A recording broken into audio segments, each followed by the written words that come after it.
said, boy, you going to sing. And he did ask me at first. I said, okay, all right. He knew I wasn't ready, but he said, you going to sing.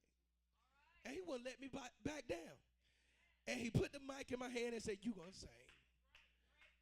I wasn't ready. I'm telling y'all, I was not ready.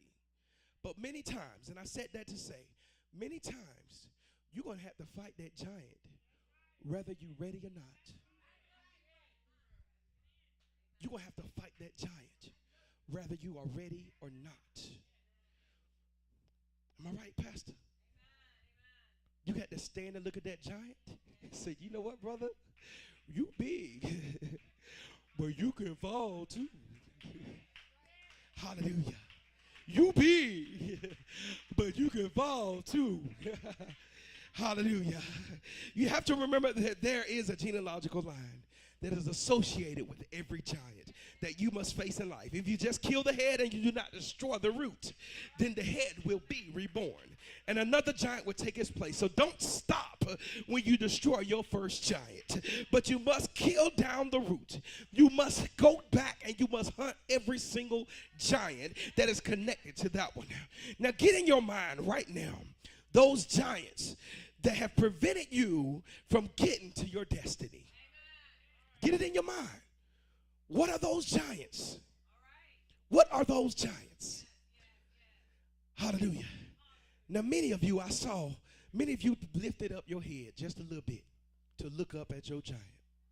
And I'm here to tell you, don't look up at your giant. You conquer your giant. Thank you. You look down where the giant's supposed to be, because that giant is going to fall. Many times we give the devil more credit than he needs. And the devil belongs beneath our feet. He belongs beneath our feet. And we must tear that giant down. Every time you face a wall,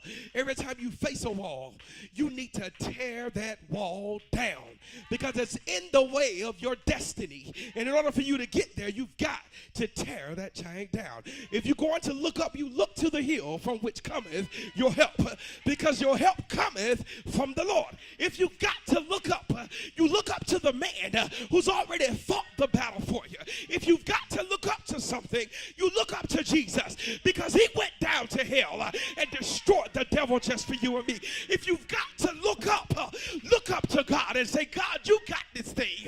You fight this battle, but don't look up at your giant, because that giant is beneath you. The Israelites feared this giant. But David said, you know what? I serve a high God. Oh, hallelujah. And I've come here today to restore honor to the Israelites. I've come here today to restore honor. If you won't fight them, then I'll fight them. Even David's brothers tried to put him down. They said, what are you doing here? They just supposed to be back there with them few sheep. They didn't say back there with the sheep. They said them few sheep, which means they were belittling him and putting him down.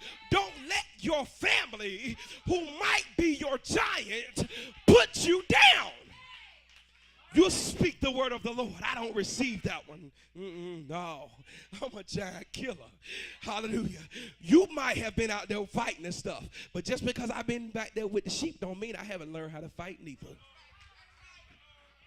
Don't mean I ain't learned how to fight neither. Because them sheep are stubborn. There's some stubborn jokers trying to keep them things in place. Some sheep, you got to fight. And then they so silly. They some silly animals. They'll walk right off the cliff if you let them. Just keep on going. Walk right off the cliff. The lion could be sitting right there waiting on them. And they'll walk right into the lion's mouth. I'm talking about sheep. And some of them are people of God that's sitting right next to us.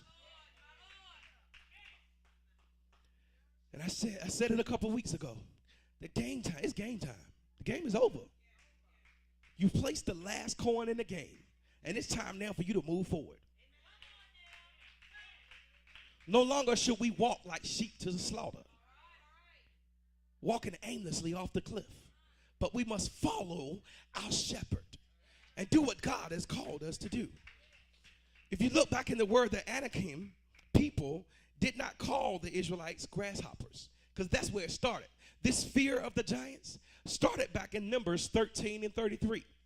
When they went into the promised land, and they was right there at it, and they sent a couple spies in there to go in there and see what was going on. What was the report that came back? Oh man, there's some giants over there. We can't mess with them things. And that's where it started. That bloodline started right then. And David said, today I've come here to break this curse. To break the curse. If you look in the word, when God allowed a people to be destroyed, he destroyed also their servants, their handmaids. The whole bloodline had to be destroyed. So when you're going after your giants and everything that comes with them, you've got to destroy it. Don't save nothing. Anything that looks like that giant, you've got to destroy it. I don't care if you still got a picture of them. You burn that picture. Hallelujah. You don't care if you still got old letters from their ex. You burn them letters. You don't need it. They old giants. They get the old giants. You got to get rid of everything. Everything. Because you know what's going to happen? You're going to be faced with a situation. And the minute you're faced with that situation, you're going to run right back to the slavehood. You're going to run right back to it. So you've got to kill everything that's connected to that giant when you come out of slavery, because that's what the giant is trying to do, is keep you bound in chains. Keep you bound in chains. When you get loosed, kill everything connected to it. Change your tradition, change your culture, change how you eat, rearrange your house, get rid of the living room set, get rid of the pictures on the wall, get rid of the bed sheets, take out all the clothes that he left, get rid of them. If he tried to come back and get those clothes, say, you know what, they down the street in the dumpster. Get rid of everything. Anything that reminds you of that devil, you get rid of it. I don't know who I'm talking to up in here. But many times we say I got rid of that joker. I sure did, girl. And you sitting right there on the phone to look at his picture. I got rid of that joker. Burn everything. Everything. So that the only thing that is left is ashes. Ashes. Then if you want to do something with it, go take it down to the river and throw it in the water. Throw it in the water. Woo! We have to realize that we have the greater one on the inside of us, because we have a genealogical connection to the King of Kings. Remember that giants die, and all you need is 5 smooth stones. The bigger they are, the harder they fall. Why? Because I have my 5 smooth stones. When they fall, they're going to shake loose your destiny. When they fall, they're going to shake loose everything that belongs to you. When they fall, they're going to shake loose everything that belongs to you. You've got